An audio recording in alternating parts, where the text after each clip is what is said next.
నానమ్మ కథలు. నానమ్మకు 80 సంవత్సరాలు పూర్తిగా నిండాయి. ఇప్పటికీ ఆమె ఆరోగ్యవంతురాలుగా ఉంది. ఆమె దంతాలు కొద్దిగా అరిగిపోయాయి. ఆమె తన పిల్లలను స్వయంగా చూసుకుంటుంది. క్యారెట్ పండ్లను కూడా తినగలుగుతుంది. చెరుకు గడల్ని కొరికి తింటుంది. శనగల్ని నమిలివేస్తుంది. అద్దాలు పెట్టుకొని పుస్తకాలు చదువుతుంది. ఆమె చెవులు స్పష్టంగా వినబడతాయి. నడుము మాత్రం కొంచెం వంగిపోయి ఉంటుంది. జుట్టు కూడా తెల్లబడింది. కానీ ఆమె ఆరోగ్యవంతురాలిగా కనబడుతుంది. మరి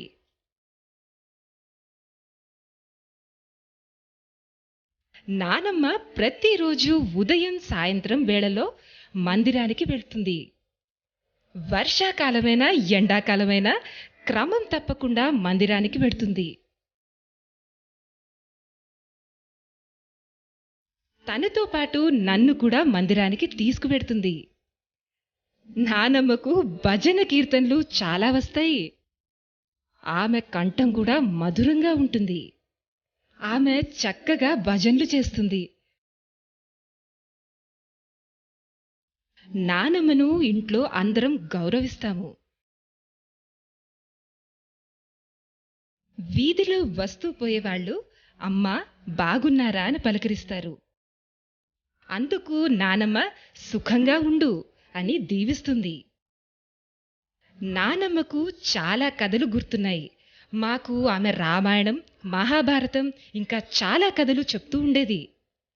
ఆమె చెప్పిన కథల్ని మేము నేర్చుకున్నాం కూడా. నానమ్మ పిల్లల్ని ఎంతో ప్రేమగా చూసేది. పిల్లలందరికీ నానమ్మంటే చాలా ఇష్టం. నానమ్మ మాకే కాదు, ఆ కాలనీ మొత్తానికే ప్రియమైన నానమ్మ కూడా.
నానమ్మ మాకే కాదు, ఆ కాలనీ మొత్తానికే ప్రియమైన నానమ్మ కూడా.